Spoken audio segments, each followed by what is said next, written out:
नमस्कार, मी संदीप सातपुते. खरं मित्रांनो, आपण जर पाहिलं तर शुभविवाह सोहळे असतील, वाढदिवस असेल, पुण्यस्मरणाचे कार्यक्रम असतील किंवा अशा अनेक कार्यक्रम प्रसंगी आजही समाजात चांगले उपक्रम जे सातत्यानं राबवणारी मंडळी आपण पाहत आहोत. आणि म्हणून आपण समाजाचे काहीतरी देणं लागतो. खरं तर इतक्या मोठ्या प्रमाणात छोट्याशा मुंगीपासून तर अगदी जिराफ हत्तीपर्यंतच्या प्राण्यांपर्यंत शेकडो जीवजंतू या भूतलावर असताना आपल्याला मनुष्याचा जन्म मिळाला. आणि मनुष्याचा जन्म मिळत असताना एकमेव मनुष्य हा असा आहे की त्याला परमेश्वरानं निसर्गानं बुद्धी दिली. आणि या बुद्धीच्या जोरावरती ईट ड्रिंक अँड बी मेरी, खा प्या मजा करा, या संस्कृतीचा अवलंब जगभर होत असलेला आपण पाहतो.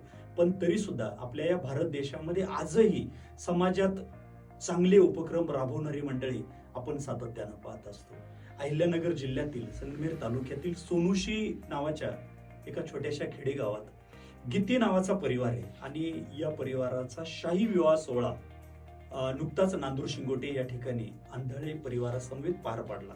आणि या शुभविवाह सोहळ्याप्रसंगी DRDO मध्ये शास्त्रज्ञ म्हणून पुणे विभागात कार्यरत असणारे डॉक्टर LK गीते साहेब आणि त्यांचे बंधू की जे जलसंधारणमध्ये मोठे अधिकारी आहेत, असा एक अतिशय उत्तम सुसंस्कारी हा परिवार.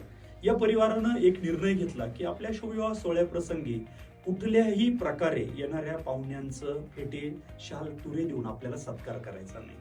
त्या ठिकाणी त्यांनी एक वेगळा उपक्रम असा घेतला की येणाऱ्या प्रत्येक पाहुण्यांना नामांकित अशा लेखकांची 600 पेक्षा अधिक पुस्तकं त्यांनी भेट दिली. आणि अगदी मित्रांनो, तुम्हाला सांगतो की निवेदक म्हणून मी त्या कार्यक्रमाचा साक्षीदार होतो. स्टेजवरती असताना मला सूचना होती की एखादा आमदार येऊ, खासदार येऊ किंवा महाराष्ट्र शासनातील उच्च अधिकारी येऊ, कोणाच्याही नावाचा उल्लेख तुम्ही करायचा नाही. कारण एक सामान्य एखादा शेतकरी असेल, त्याला जो आदर द्यायचा आहे तोच आदर लाल दिव्यातल्या गाडीतल्या एखाद्या अधिकाऱ्याला, आमदाराला दिला गेला. त्या ठिकाणी मी तो पाहिला. तसेच या परिवाराने यापूर्वी सुद्धा 3 वर्षापूर्वी याच परिवाराचा शाही विवाह सोहळा पार पडला. त्या विवाह सोहळ्यादरम्यान उपस्थित सर्वच वऱ्हाडी मंडळींना 1111 आंब्याची रोपं जी आहेत, हापूस आंब्याची, ती त्यांनी भेट दिली होती.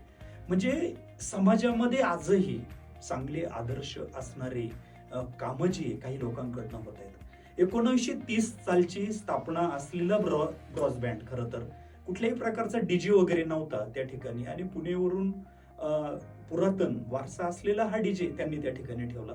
सनईवरती एकच व्यक्तीचं सुमधुर असं संगीत चालू होतं. सर्वत्र शांतता होती. येणारा प्रत्येक जण एकमेकाला भेटत होता. निवेदक दोन्ही परिवाराची पार्श्वभूमी त्या ठिकाणी मांडत होती. आणि अगदी आपण प्रवेश जर केला तर त्या ठिकाणी मित्रांनो जर पाहिलं तर साधं खडूच्या मदतीनं स्वागताचा बोर्ड लिहिलेला. म्हणजे इतक्या मोठ्या प्रमाणात समाजात नावलौकिक असणारी ही मंडळी, लक्ष्मीपुत्र असणारी ही मंडळी, परंतु एक वेगळा आदर्श मला त्या ठिकाणी पाहायला मिळाला. त्याचप्रमाणे धुळे या ठिकाणी मेहरगाव नावाचं गाव आहे. त्या ठिकाणी सुद्धा पोलीस निरीक्षक संजयजी भांबरे साहेब असतील, त्यांचे बंधू फॉरेस्ट विभागात अधिकारी म्हणून कार्यरत आहेत. या परिवाराचा एक वेगळा आदर्श मला पाहायला मिळाला.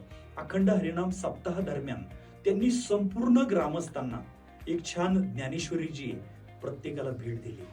मित्रांनो, कमीत कमी हे जे ग्रंथ आहेत, गीते परिवारांनी वितरित केलेले ग्रंथ असतील, भांबरे परिवारांनी वितरित केलेले ग्रंथ असतील, हे ग्रंथ जेव्हा घरात गेल्यानंतर निश्चित त्या ग्रंथांचं वाचन झालं असेल.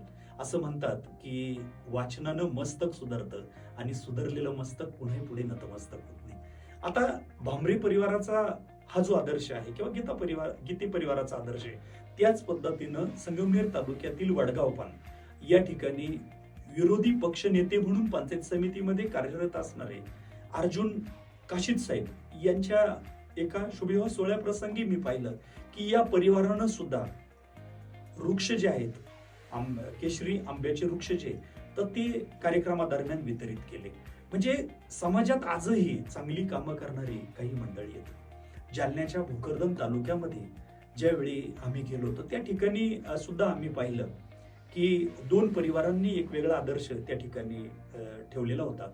साबळे नावाच्या एका परिवारानं भोकरदन तालुका हा जालना जिल्ह्यातील आहे, त्या ठिकाणी येणाऱ्या प्रत्येक मान्यवराला विचारांची पुस्तकं त्यांच्या विवाह सोहळ्याच्या दरम्यान छोटी छोटी परंतु विचारांची पुस्तकं भेट दिली गेली. येणाऱ्या पाहुण्यांच्या कुठल्याही प्रकारच्या स्वागतासाठी फेटे शाली वापरल्या गेल्या नव्हत्या.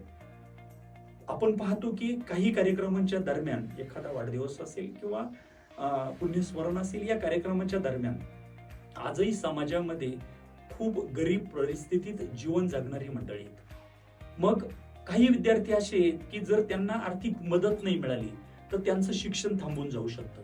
मग अशा ठिकाणी सुद्धा काही परिवार जे आहेत आपल्या आनंदोत्सव प्रसंगी, वाढदिवस प्रसंगी किंवा पुण्यस्मरण कार्यक्रम प्रसंगी, छोट्या मुलांचे आपल्याच कुटुंबातील वाढदिवस असतील, या प्रसंगी आपण पाहतो की वृद्धाश्रम असेल, काही नामांकित अशा आध्यात्मिक संस्था असतील, या ठिकाणी जाऊन जे आपल्या परिवाराच्या वतीनं जे सेवादान आहे ते देण्याची पद्धत आज समाजात आपल्याला दिसते.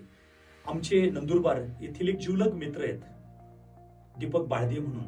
त्यांचा एक उपक्रम मला भावला की त्यांनी त्यांच्या वाढदिवसाच्या दरम्यान ज्या गाया ज्या आहेत त्या गायांचं संगोपन गौशाळेमध्ये होतं. प्रतिवर्षी ते आपल्या वाढदिवसाच्या दरम्यान त्या गायांना चारा त्या ठिकाणी त्यांचे मित्र सर्व घेऊन जातात आणि त्या गायांना तो सुका चारा, ओला चारा त्या ठिकाणी देतात. आणि हे दीपक बालदे जे आहेत तर हे मूळतः फॉरेस्ट अधिकाऱ्यांसमवेत सातत्यानं असतात आणि वृक्षारोपणाचं एक वेगळं काम त्यांनी त्या ठिकाणी सुरू केलेलं आहे. म्हणजे महाराष्ट्रभर ज्यावेळी आम्ही फिरत असताना काही वेगळे उपक्रम आम्ही सातत्यानं पाहत असतो. मित्रांनो, सातारा या ठिकाणी एक उपक्रम मला पाहायला मिळाला. सातारा या ठिकाणी असलेला पाटील परिवार जो आहे, या पाटील परिवारानं जवळपास 30 गरीब विद्यार्थी शिक्षणासाठी दत्तक घेतलेले आहेत आणि त्या विद्यार्थ्यांचा आयुष्यभराचा संपूर्ण खर्च तो परिवार करतोय. मित्रांनो, अपने लिए जिए उसे क्या जीना कहते हैं, अपने लिए जिए उसे क्या जीना कहते हैं, जो जीते हैं औरों के लिए वही नरवर कहलाते. मित्रांनो, आपण तर आपल्या स्वतःसाठी जगतच असतो, परंतु या समाजाचं आपण काही देणं लागतो. या समाजातली असलेली बंधू भगिनी ते सुद्धा जणू काही आपल्या परिवारात दिले आणि म्हणून इतस्तता अव्याहत खर्च करण्यापेक्षा जर त्या मुलांच्या शिक्षणाची जबाबदारी आपण जर घेतली तर समाजासमोर एक चांगला वेगळा असा आदर्श त्या ठिकाणी जात असतो.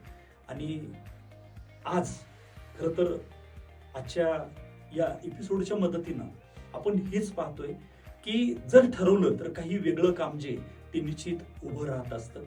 अनेक वेळा आपण पाहतो की काही सेवाभावी संस्था किंवा काही लोक अगदी जी मुलं दत्तक घेतात शिक्षणासाठी तर त्यांच्या समवेत त्या भेटवस्तू देताना फोटो सुद्धा काढत नाहीत की विनाकारण ते व्हायरल व्हायला नको.